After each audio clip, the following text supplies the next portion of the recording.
In this video, we're taking a look at the new top 5 meta loadouts here in Black Ops 6 Season 3 Reloaded. A lot of weapons receive buffs and nerfs, and it's time to update your class setups. If that sounds good, feel free. Drop a like on the video, subscribe to the channel, turn on post notifications. Let's get into it. For class setup number 1, we're taking a look at this CR56 AMAX. This assault rifle did receive a nerf this update, but it is still effective now. For the optic, we are going to be running the V reflex. This is going to complement this weapon's recoil pattern nicely. For the muzzle, we are going to be utilizing the suppressor, keeping us off the mini-map when firing.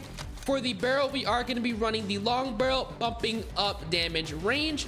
For the underbarrel, we are going to be utilizing the Ranger foregrip to improve recoil stabilization, sprinting movement speed, and removing a lot of horizontal recoil, which is going to be nice with this assault rifle. For the magazine, we're going to be running the extended mag 1 option, giving us a healthy 45 rounds. For the rear grip, on every assault rifle class setup, we are going to be running the commando grip, which is going to be bumping up more aim down sight speed, jumping sprint to fire speed together, as well as jumping aim down sight speed. A nice attachment with the AMAX. For the stock, we are going to be using the infiltrator stock, which is incredible, maxing out our aim walking movement speed. We can walk around aim down sight, ready to win each and every gunfight. And then finally, for the fire mods, we are going to be running recoil springs to smooth out that recoil pattern, giving us improved recoil stabilization, vertical recoil control, as well as horizontal recoil control. Once you go ahead and build this 8 attachment class, you're going to be very happy because this loadout is going to be offering a fast sprint out, ADS, aim walking movement speed, and we are going to have controllable recoil with a crazy fast time to kill. The AMAX is still going to be one of the best ARs in the entire game. I highly recommend going ahead and giving this assault rifle a try if you're trying to dominate both in Black Ops 6 as well as Warzone. Now, if you do not want to run the Gunfighter 5+ attachment setup, what you are going to have to do is remove the V reflex. You're going to remove the infiltrator stock as well as the recoil springs. And instead of running the suppressor, we're going to replace it with the compensator, which is going to be improving more vertical recoil control and recoil stabilization. And we're going to have literally a straight laser with only using 5 attachments. You guys can see the handling is going to be the same. We're just going to have way less recoil and overall a fantastic 5 attachment loadout that you're going to be dominating lobbies with. The only con with this setup is you're on the radar, but it's the AMAX. It's a monster. If somebody wants to come attack you, let them come. They're going to be taken out very, very easily. And by the way, if you need help leveling up your weapons, AMMods has you covered. They offer services such as max leveling all of your weapons, as well as unlocking camo challenges all the way up to dark matter. They even have COD points and limited time operator bundles for purchase on the website as well. So for cheap, reliable, and fast Black Ops 6 services on all platforms, check out AMMods. Link is at the top of the description. And make sure to use my discount code EARS to save on your purchases. For class setup number 2, we're taking a look at the C9. This submachine gun did receive a buff this update, so make sure you guys give this weapon a go. We don't need to run an optic. The iron sights are amazing. For the muzzle, we are going to be utilizing the compensator. We need that vertical recoil control with this SMG. For the barrel, we are going to be running the long barrel for that improved damage range. For the underbarrel, we are going to be rocking the Ranger foregrip. This is nice on submachine guns with that improved sprinting movement speed and horizontal recoil control. For the magazine, we are going to be running the new C9 10mm auto 30 round mag, which is going to be bumping up damage range, full velocity, and damage altogether. This now has less recoil when used, so definitely give this a try. For the rear grip, on every submachine gun loadout, we are going to be running the ergonomic grip to improve dive to fire speed, slide to fire speed, aim down sight speed, and jumping aim down sight speed. A fantastic attachment. For the stock, we are going to be running the balance stock, which is nice on the C9, improving aim walking movement speed, hip fire movement speed altogether, and strafing movement speed. For the lasers, the target laser is incredible because we're going to remove all of the aim idle sway when aim down sight, and we're also going to improve our aim walking steadiness. And for the fire mod, we are going to be running recoil springs here to control this weapon's recoil a little bit more, giving us improved horizontal recoil control and vertical recoil control. Massive W. Once you build this 8 attachment C9 loadout, you're going to be very happy because we are going to have a submachine gun that is going to have a fast sprint out, ADS, aim walking movement speed, as well as controllable recoil with a damage round that is going to be giving us a faster time to kill. This is one of the best SMG loadouts in the entire game. It's also going to be a nice contender against the Jackal PDW because it is going to have nice mid-range as well. Definitely go ahead and check out the C9 with the 10 millimeter rounds if you have not already. And if you do not want to run the 5+ attachment loadout, you are going to remove the balanced stock, the target laser, as well as the recoil springs. This is still going to be a solid setup. It's going to have controllable recoil as well. You can't use it at long ranges, but as you guys can see, it is still going to be controllable. I highly recommend going ahead and giving the C9 a try with this 5 attachment setup so you can run more perks or potentially go ahead and run more streaks as well. You can't go wrong with this. Overall, one of the best SMGs in the entire game. For class setup number 3, we're taking a look at the Kilo 141. This weapon did receive a nerf this update, but come on, it's the Kilo 141. They can't nerf this bad boy down. For the optic, we are going to be running the Kepler Microflex. Clean, simple, easy to use. For the muzzle, we are going to be running the suppressor, keeping us off the mini-map when firing. For the barrel, we're going to be running the long barrel, giving us the fastest and most consistent time to kill. For the underbarrel, we are going to be utilizing the Ranger foregrip. This is amazing on this assault rifle. For the magazine, the extended mag 1 option is going to be great, giving us a healthy 50 rounds. But if you don't mind the slower ADS, the extended mag 3 with the 100 round drum is definitely going to be something I would take a look at. For the rear grip, we're going to be running the commando grip like we do on every single assault rifle class setup. For the stock, we are going to be using the infiltrator stock so we can walk around, aim down sight, ready to win each and every gunfight. And then finally, for the fire mods, we are going to be utilizing the recoil spring. So we have an absolute laser, point and shoot, no recoil whatsoever. This is going to be a ridiculously overpowered Kilo 141 loadout because we essentially have a 100 round laser beam. As you can see, the handling isn't even bad with the 100 round drum, which doesn't make sense. The aim walking movement speed is crazy. And as you guys can see, it literally has no recoil, and we have 100 rounds to go ahead and dish out. I highly recommend going ahead and giving this class setup a try if you're trying to troll in multiplayer or Warzone. And honestly, you probably might drop a nuke with this because of how broken it is. I mean, look at this, guys. Like, it doesn't even make sense how good this is. They messed up for real. Now, if you do not want to run the 5+ attachment class setup, what you are going to do is remove the Kepler Microflex. You're going to take off the extended mag 3 for the extended mag 1 here. We're going to remove the infiltrator stock as well as the recoil springs here. Because we don't have as much handling, it doesn't really make sense to go ahead and put on the extended mag 3 option.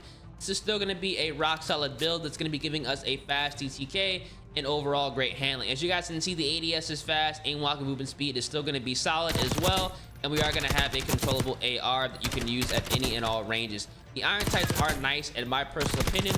That's exactly why I would go ahead and run the 5 attachment loadout so you can run more perks or run more streaks, because you can still take out very easily at longer ranges here, and the gun doesn't have any recoil, so I mean, it's a GG. This is one of the best ARs to use.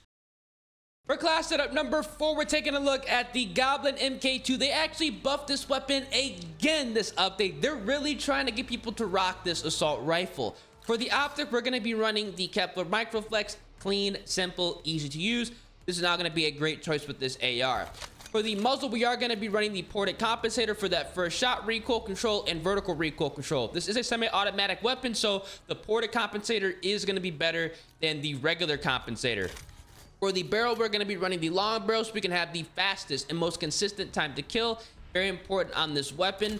For the underbarrel, we're going to be running the vertical foregrip to maximize horizontal recoil control. We are going to need it. For the magazine, we're going to be using the extended mag 2 option. The handling with the Goblin is surprisingly amazing for a semi-automatic weapon. This is not going to destroy this weapon's handling. So we're going to have 40 rounds. You have a trigger finger. You're going to love this. For the rear grip on every AR, even though this is a semi-automatic weapon, the commando grip is going to be the way to go. For the stock, we are going to be utilizing the combat stock here because it's a semi-automatic weapon. We need that improved flinch resistance as well as aim walking movement speed, massive W. And then finally, for the fire mod, we are going to be running rapid fire because we do want to go ahead and take advantage of a faster fire. And this is not going to go ahead and affect this weapon's range, which is a colossal W. Once you go ahead and build this 8 attachment loadout, you're gonna be very happy because the Goblin MK2 is gonna be an absolute monster. Overall, a fast sprint out, ADS, aim walking movement speed, and we are going to be dealing out some high damage rounds. It's going to be a very, very consistent assault rifle. And if you have a trigger finger with, you are going to be punishing people at those medium to longer ranges. It kind of bugs out in the firing range. I don't know why. They need to go ahead and fix that. But overall, a solid weapon. I think a lot of you guys will enjoy this because not that many people are currently running the Goblin MK2, and I honestly don't know why. Now, the one thing about the Goblin MK2 is the 5 attachment builds do not work with this assault rifle. So all you're gonna have to work with is an 8+ attachment class setup. I know it kind of sucks, but that's gonna be the nature of running a semi-automatic weapon here in Black Ops 6. For class setup number 5, we are taking a look at the SAUG. This submachine gun also received a buff this update, improving its handling. We don't need to run an optic. The iron sights are amazing. For the muzzle, we are going to be utilizing the suppressor to keep us up the mini-map when firing. If you can't control the recoil, the compensator is going to be a great choice and what I would run with the 5 attachment setup. For the barrel, we are going to use the long barrel. For the underbarrel, we're going to be running the vertical foregrip. For the magazine, we're going to be running the extended mag 2 option, giving us a healthy 55 rounds. For the rear grip on every submachine gun, the ergonomic grip is going to be the way to go. For the stock, the infiltrator stock is money on the SAUG with that aim walking movement speed. For the laser, we are going to be running the target laser. And finally, for the fire mods, recoil springs make sense. Now, once you go ahead and build this 8 attachment SAUG setup, you're very happy because we do have a fast sprint out, ADS, as well as a crazy fast aim walking movement speed, and a submachine gun that is going to be surprisingly controllable. Definitely go ahead and give this a go. I like running a suppressed SAUG because you can find the spawn and absolutely cause some damage. Now, if you only want to use the 5 attachment setup, you have to go ahead and remove the recoil springs, the target laser, as well as the extended mag 2 option. This is overall going to be a solid loadout, and do not forget to swap the suppressor for the compensator as well. The SAUG luckily has a bigger than normal default magazine size at 36, so you're going to still have that, ammo capacity to take out more than one person at the same time. And we are also still going to be handling this weapon very easily at those close and medium ranges, going ahead and complementing this weapon's buff that it did receive. So definitely go ahead and give the SAUG a try if you have not already. Overall, a solid SMG choice here in the Season 3 Reloaded update. These are going to be the top 5 meta loadouts to use here in Black Ops 6 after the recent update. For the remainder of all of my loadouts, I always rock the Sierra 9mm. This is going to be a great weapon to use just in case you run out of ammo. You can always fall back on it. It's glitching out in the firing range. Come on, Treyarch, you got to get this fixed. We are running the knife, we have on the stim shot, the blast trap, the assault pack, and we are running flak jacket, dispatcher, bankroll, and we do have on gunfighter if you do want to utilize a 5+ attachment loadout. But if you don't want to run 5+ attachments, feel free to put on perk greed and select your favorite perk that you could not run with just running 3 perks. I personally like to go ahead and put on vigilance. It's going to be allowing us to still have access to our mini map if we do get it with the jammer or if we get it with the counter UAV. You can also go ahead and put on shadow so you can run over the mines and traps, and this is overall going to allow you to have access to the strategist combat specialty, which is huge, giving you additional score and playing the objective, which means more streaks, which means more kills, and potentially your first nuke. But if you don't really care about running additional perks, definitely go ahead and put on high roller so you have access to an additional score streak. I do recommend putting on the UAV. You can also go ahead and utilize the Watchdog Kilo, the War Machine with the high roller wildcard, and the Harp. This is overall going to make nukes a lot easier because the War Machine is going to be counting toward the nuke. So if you get 10 kills, that's 10 kills added to your nuke streak. So if you're already on a 10, you're now on a 20. Absolutely amazing. Only 10 more to go to drop the hammer. Let me know down in the comment section what you guys think of these loadouts. If you guys do tear it up with any of these builds, return to the video and let me know down in the comment section what was your best gameplay. If you guys enjoyed, feel free, drop a like on the vid, subscribe to the channel, turn those post notifications, been your boy Ears, and we'll catch you guys in the next one. Deuces.